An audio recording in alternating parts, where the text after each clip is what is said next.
Njia 10 za kutoroka umasikini. 1. Umasikini sio hukumu, ni hali, na hali hubadilishwa na maamuzi yako ya leo. 2. Kipato kidogo kikitumika kwa akili ndiyo mbegu ya utajiri mkubwa. 3. Usiishi kuonekana tajiri, ishi kujenga mali inayozalisha zaidi. 4.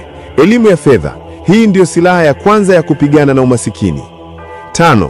Kila shilingi ipe kazi, usitumie kabla hujajua italeta nini. 6. Punguza gharama zisizo na faida, ongeza uwekezaji unaokuzalishia. 7. Kazi ngumu bila akili ya kifedha ni kama kupanda bila kupalilia. 8.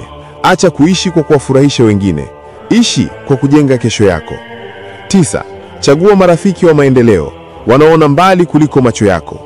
10. Badilisha fikra zako kwanza, dunia yako itaifuata. Usisahau kuonyesha upendo kwa kulike, kushare na kufollow Kiroho Safi. Hadi wakati mwingine.